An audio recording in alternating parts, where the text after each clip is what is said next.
ये वाला जो नट होता है जहाँ से ये हैंडल अटैच्ड है, दोनों ऑलमोस्ट पूरी तरीके से खुल गए थे। तो ये तो बहुत रिस्की है यार। क्लासिक के बारे में क्या बोलोगे? आज मेरे पास है रॉयल एनफील्ड की मीटियोर 350 का टॉप मॉडल सुपर नोवा एडिशन, और यूजर ने तकरीबन इसको 6 महीने चला लिया है। ओडो की रीडिंग भी हो गई है 3456 किलोमीटर। साथ में यूजर सौरभ भाई, और सौरभ का पूरा एक्सपीरियंस समझते हैं कि भाई ये बाइक पिक करने की क्या कहानी है, क्लासिक क्यों नहीं पिक करी, और कौन कौन सी बाइक ऑप्शन में थी, है ना, माइलेज कितना मिल रहा है, सब कुछ आज के यूजर रिव्यू में समझते हैं। अगर आपको वीडियो अच्छी लगे तो वीडियो को लाइक कर देना, शेयर कर देना, और इस चैनल को सब्सक्राइब कर लेना। तो सौरभ भाई, सबसे पहला क्वेश्चन मुझे आप ये बता दो, कितना टाइम हो गया आपको, कब खरीदी थी, कौन से डेट को? ये 12 अक्टूबर को ली थी। ओके, तो अराउंड 6 मंथ हो ही गए। 6 महीने हो गए। 6 महीने में आपने इसको चलाया है 3456, 3000 से ऊपर हो गई है। तो एक आध सर्विस भी हो गई होगी? 2 सर्विस हो गई है। ओके, तो सर्विस के बारे में अपन आगे पूछेंगे। उससे पहले मुझे ये जानना है कि आपने ये बाइक क्यों खरीदी? बेसिकली इसका कंफर्ट अच्छा। बहुत कंफर्टेबल है, मतलब आराम से इसको बैठ के आप क्रूज करो, आपको स्पीड्स पता नहीं चलेगी और इसमें वाइब्रेशंस भी नहीं है। अब देखो, ये जो मीटियोर 350 है ना, ये एक प्रॉपर क्रूजर बाइक है। इसको हम लोग ज़्यादातर टूरिंग के लिए यूज़ करते हैं, लॉन्ग कहीं ट्रैवल करना हो तब यूज़ करते हैं। तो ऐसे में ना टूरिंग के लिए बेस्ट टायर कौन सा है? तो देखो, अभी तक मैंने टूरिंग के लिए अपनी क्लासिक 350 में एक टायर डाल के रखा था, वो है राइज मोटो का टूर आर टायर। और मेरी नज़र में आज के टाइम पर अगर आप अपनी बाइक में टूरिंग फ्रेंडली टायर चाहते हो, या ऐसे टायर चाहते हो जो कि टूरिंग में आपकी पूरी हेल्प करें, मजबूत हो, आप अच्छा खासा लोड कैरी करके उन टायर्स के साथ टूरिंग कर पाओ, तो राइज मोटो का टूर आर टायर आपके लिए ही बना हुआ है। इसको खरीदने की लिंक डिस्क्रिप्शन में, वहां से आप खरीद सकते हो। ऐसे फिक्स था कि भाई मीटियोर लेनी है या फिर नहीं, क्या क्या ऑप्शन में था? ऑप्शन में तो ऐसा था कि बेसिकली मेरे छोटे भाई को चाहिए थी बाइक, तो लेने के लिए तो गए थे। एक्सट्रीम 160R आती है, काफ़ी सुंदर बाइक है, बट एक बार बस इसकी टेस्ट राइड ले ली थी। अच्छा, फिर सब भूल गए। अच्छा, तो यही चाहिए। तो क्या क्लासिक की टेस्ट राइड नहीं ली थी? क्लासिक तो हमेशा से चलाई है, बट ये कुछ अलग ही एक्सपीरियंस था। इसका जो कंफर्ट था वो सबसे हटके था। बट क्लासिक का जो नया वाला इंजन है ना, जे प्लेटफॉर्म वाला, वो भी बिल्कुल ऐसा ही स्मूथ चलता है। हाँ, स्मूथनेस ऐसे ही है, लेकिन ओवरऑल जो कह लो, आप लुक्स ले लो, इसके फीचर ले लो, इंस्ट्रूमेंट क्लस्टर ले लो, वो सब एक अलग ही हटके है। तो जैसे कि 3000 से ऊपर चल चुकी है, हाँ। तो 1-2 सर्विस भी हुई होगी? 2 सर्विस हो गई। 2 सर्विस कितने पैसे लगे? पहली वाली सर्विस में अराउंड 2000 लगे थे, और दूसरी वाली में 360 लगे थे। पहली वाली में कैसे 2000 लगे, थोड़ा बताइए उसको। उसमें इंजन ऑयल चेंज हुआ था इसका, और कुछ इसका सर्विस किट होती है, वो लोग रॉयल एनफील्ड वाले सर्विस किट कहते हैं, उसमें गैस किट वगैरह चेंज होती है गाड़ी की। जो पुरानी रॉयल एनफील्ड में कट कट कट कट आवाज़ आने लगती थी, वो अब नहीं आती है। तो वो शायद उसी के चक्कर में उन्होंने वो रेक्टिफाई कर लिया है कि किस वजह से होता है। तो फिर वो चेंज ही कर देते हैं सभी बाइक्स में। हाँ, मतलब ऑल्टरनेट सर्विस में चेंज करते हैं। जो भी ऑड सर्विस होती है 1, 3, 5, इसमें वो गैस किट चेंज करते हैं। तो उसके अलग से चार्जेस लेते हैं? उसके अलग से चार्जेस लेते हैं, वो सर्विस किट के अंदर आती है। कि जैसे 3000 किलोमीटर ही चली है, तो पहली सर्विस अगर आपने 1000 किलोमीटर के अंदर कराई होगी, 1000 के अंदर ही, है ना, 1.5 महीने। तो दूसरी वाली 2000 में इतना फ्रिक्वेंट सर्विस? वो एक्चुअली में ये है कि गाड़ी खड़ी रही, और भी मतलब थोड़ा बिजी हो गए थे, तो गाड़ी खड़ी थी।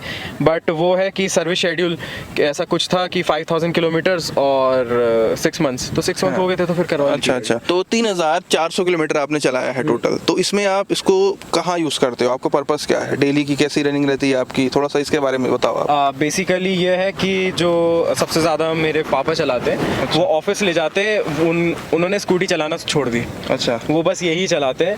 उन्होंने वो ली इसलिए थी, उनको ऐसा था कि गियर नहीं चेंज करना, कंफर्ट है। पर इसका कंफर्ट तो ऐसा था कि ठीक है, गाड़ी भारी चलेगी लेकिन यही चलानी है। अच्छा, मतलब उनको वेट तो नहीं फील होता क्योंकि इसका वेट ज़्यादा है? नहीं, ये उनको इतना कभी लगा ही नहीं। अच्छा। उन्होंने जो भी कहा है कि उनको ठीक है, उनको चलाने में मज़ा आता है, तो उनको फील नहीं होता, और चलाते वक्त तो बिल्कुल वेट समझ में भी नहीं आता। ठीक है। और आपने कितनी चलाई इसको भाई? बाकी पापा डेली चलाते हैं, बाकी का कहीं जाना रहता है तो फिर मैं चलाता हूँ। अच्छा, कुल मिला के दोनों लोग चला रहे हो? दोनों चला रहे। तो उनका फीडबैक भी अच्छा ही है ना? उनका भी अच्छा है। तो एवरेज कितना मिल रहा है आपको रियल वर्ल्ड में? 32, 33 मैक्स टू मैक्स? हाँ, इतना ही मिला है। और क्योंकि ज़्यादा इससे लॉन्ग राइड्स इतनी करी नहीं है, पर जितना सिटी में जो ट्रैफिक में जो मिल रहा है वो इतना ही मिल रहा है। अच्छा, एक और क्वेश्चन मुझे जानना है। देखो, ये है क्रूजर बाइक, है ना, एक प्रॉपर क्रूजर बाइक है, और सेगमेंट में आप देखोगे तो दूसरे कोई क्रूजर बाइक है नहीं। इसको जनरली तब लेते हैं कि यार कहीं लॉन्ग जाना हो या वीकेंड पे कहीं राइड पे जाना हो। आप इसको ज़्यादातर सिटी में चला रहे हो? अभी फ़िलहाल सिटी में। तो सिटी में ऐसा मैनूवर करने में या कहीं समझ रहे हो ना, टर्न लेने में ऐसी दिक्कत तो नहीं फील होती? मेरे पास एक और बाइक है, जिक्सर SF है मेरे पास, तो उसका टर्निंग रेडियस ज़्यादा, इसका कम है। ये आसानी से मुड़ जाती है ये। ओके। तो ये चीज़ इसकी मुझे पसंद आई। बट ये है इसमें कि ट्रैफिक में अगर आप थोड़ा तेज़ जा रहे हो, आपको तुरंत ही कट लेना है ये सब, तो क्योंकि इसका व्हील बेस ज़्यादा है तो उस टाइप की एजिलिटी इसकी कम है थोड़ी सी। ठीक है, वो क्रूजर बाइक है, इतनी Cruiser है, एजिलिटी वो- मिलेगी ही नहीं आपको। वही वो लॉन्ग राइड्स के लिए सीधी रोड। ठीक है, बट कहना ये है कि आप इसको सिटी के लिए भी ले सकते हो, सिटी में भी चला सकते हो, बहुत सारे लोग सिटी में यूज करते हैं। फीचर्स के बारे में थोड़ा आप मुझे बताओ, इसमें क्या क्या फीचर्स मिलते हैं? बेसिक जो फीचर है कि जो इसमें trip A trip B 2 trip मिल जाती है, ओडो मिल जाता है, देन गियर इंडिकेटर मिल जाता है, टाइम भी बता लेता है ये, और फ्यूल गेज तो ठीक है रॉयल एनफील्ड का नया ही है, पहले तो देते ही नहीं थे, तो ठीक है वो भी मिल जाता है। हाँ, Lock जब भी गाड़ी है। रिजर्व में आती है ये, अच्छा। तो ऑटोमेटिकली एक ट्रिप एफ है वो एक्टिवेट हो जाती है। तो Okay. जैसी रिजर्व में आएगी आपको पता चल जाएगा ट्रिप एफ में कि हाँ ये गाड़ी रिजर्व में आ गई है और ये इतने इतने चल गई है उसके बाद में। ठीक है, क्लॉक भी मुझे दिख रही है, टाइम दिखा रहा बाजू में है, वो और इधर आपका वो है टर्न बाय टर्न नेविगेशन है, हाँ। है ना? तो ये बाकी क्लासिक में एक्सेसरीज में होता है, आप डलवा सकते हो, बट हाँ इसमें मिलता है ये, मतलब एक्स्ट्रा चार्ज तो नहीं हुआ ना? सुपरनोवा में मिलता है ये। सुपरनोवा मिलता है। स्विच गियर्स कैसे लगे आपको, मतलब फर्स्ट टाइम यूज करने में थोड़ा ऑड लगा आपको क्या ये? मुझे ये पास वाला सबसे ज्यादा ऑड लगता है, जो नॉर्मल आज तक गाड़ियों में जो आता है सिंपल बटन, वो ज्यादा इजीली एक्सेसिबल, ज्यादा इजी होता है उसको चलाना। ये यहाँ पे ऐसा है कि हाँ मुझे अपना अंगूठा दूर तक ले जाना पड़ रहा है पास देने के समझ लिए, गया। तो वो वाली चीज थोड़ी ठीक नहीं है। ये सीट का कंफर्ट आप मुझे बताओ, कोई क्या फीडबैक होता है? ये एक्चुअली में जो भी बैठा है इसमें उन्होंने यही कहा है कि बहुत ही कंफर्टेबल है। तो बेसिकली वो जो पीछे जो बैक रेस्ट है और ये है, तो वो पूरा अच्छे से ग्रैब कर लेता है कि बहुत कंफर्टेबल लगता है। अब थोड़ा परफॉर्मेंस में आते हैं। परफॉर्मेंस में मतलब आपको कैसे स्पीड करते हो आप ज़्यादा, या कैसे चलाते हो, आपका थोड़ा सा वो बताओ मुझे। अब जैसे कि सिटी में ही चला रहा हूँ तो अभी तो मैं नॉर्मली चला रहा हूँ, पर हाँ जैसे कभी रात में खाली रोड्स मिली है मुझे, फिर मैंने चेक किया है तो मुझे ये चीज़ समझ में आई, जो पुराना इसका इंजन आया करता था रॉयल एनफील्ड का 350, बहुत शॉर्ट गियरिंग थी। थंडरबर्ड जैसा। हाँ शॉर्ट गियरिंग थी बहुत ज़्यादा, इसमें बहुत ही लॉन्ग है। इसमें जैसे मैंने थर्ड गियर में अराउंड 80-90 तक इजीली चला गया था और ऐसा लग रहा था कि शायद और चली जाएगी, पर फिर मैंने ही गियर चेंज कर लिया कि ठीक है आखिरकार है रॉयल एनफील्ड ही, थोड़ा सा धीरे से हम देखते हैं, गाड़ी भी नहीं है। बाकी पिकअप वगैरह कैसा लगा आपको? पिकअप बढ़िया है। पिकअप में वैसे भाई हाई टॉर्क वाला इंजन है, High torque वाला। टॉर्की इंजन है, लॉन्ग स्ट्रोक का इंजन है, तो उसमें पिकअप तो आपको डेफिनेटली मिलने वाला है। 110 के अराउंड तो मैं ले गया था एक बार। ठीक है, मतलब 110, 115, 120, 25 तक जा सकती है, हाँ। बट इससे ऊपर जाएगी भी नहीं भाई। रीज़न ये है कि ये उस टाइप की बाइक है ही नहीं। ब्रेक्स के बारे में थोड़ा मुझे जानना है कि ब्रेक्स इसके जैसे पीछे भी डिस्क है, आगे भी डिस्क है, एबीएस भी है, डुअल चैनल एबीएस Dual है, channel है। तो डुअल चैनल एबीएस है ना, डुअल डिस्क है, बहुत बड़ा डिस्क है भाई पीछे। रॉयल एनफील्ड ही है जो कि इस सेगमेंट में इतना बड़ा डिस्क ऑफर कर रही है रियर में। फ्रंट में तो ठीक है, इससे बड़े डिस्क मिल जाएंगे, ये रियर वाला इतना बड़ा नहीं मिलता। तो कैसी ब्रेकिंग है? ब्रेकिंग परफॉर्मेंस तो बहुत अच्छी है इसमें, मुझे कभी ऐसा नहीं लगा कि ये क्या है ग्रुप एरिया नहीं, ऐसा ब्रेकिंग वजह से है ना, सडन कहीं भी रोकना हो।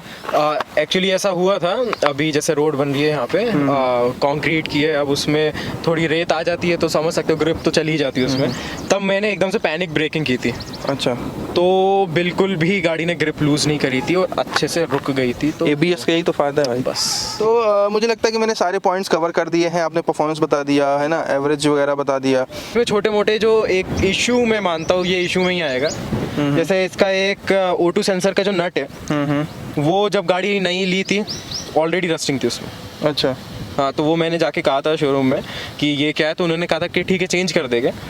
तो उसी दौरान जब मैं वहाँ पे गया था, मैं उनको बस दिखा रहा था, मेरा हाथ दूर था क्योंकि क्रोम है, अब वो मुझे समझ भी नहीं आया, बस 0.1 सेकंड के लिए टच हुआ होगा, वो जल गया, उंगली जल गई थी। इसके नट्स ढीले हो जाते हैं ऑटोमेटिकली कुछ टाइम में, जैसे कि अभी रिसेंट का मैं बताता हूँ, ये यहाँ पे ये नट होता है, कौन सा वाला था, ये वाला, ये वाला जो नट होता है जहाँ से ये हैंडल अटैच्ड है, ये वाला और वो वाला दोनों ऑलमोस्ट पूरी तरीके से खुल गए थे।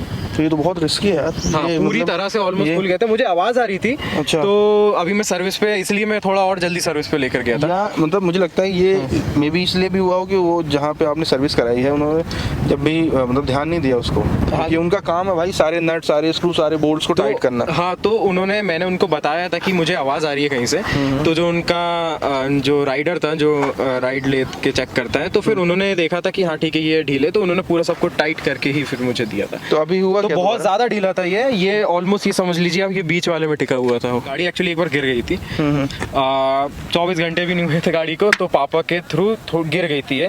तो ये चीज़ मुझे इसकी अच्छी लगी। अब क्योंकि ये जो पूरा की पूरा लेग गार्ड कह लो या इंजन गार्ड कह लो, ये काफ़ी महंगा है इसका, तो इसको डैमेज नहीं हुआ था, इसमें एक स्क्रैच भी नहीं आता, इसकी क्वालिटी अच्छी है।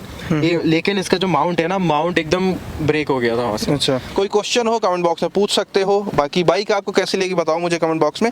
और अभी आप सेटिस्फाइड हो ना? Satisfied। मतलब इस सेगमेंट में 2 लाख से 2 लाख 3 लाख रुपए के बीच में अगर किसी को बाइक खरीदनी हो तो क्या ये बहुत इसको बढ़िया बाइक है। पिक कर सकता है? बिल्कुल पिक कर सकते हैं। क्लासिक के बारे में क्या बोलोगे? क्लासिक भी अच्छी है, उसकी लीग अलग है मैं कहूँगा। अच्छा, आपको ये कैसी लगती है बताओ मुझे कमेंट बॉक्स में, कोई क्वेश्चन हो पूछ सकते हो। मिलते हैं नेक्स्ट वीडियो पे।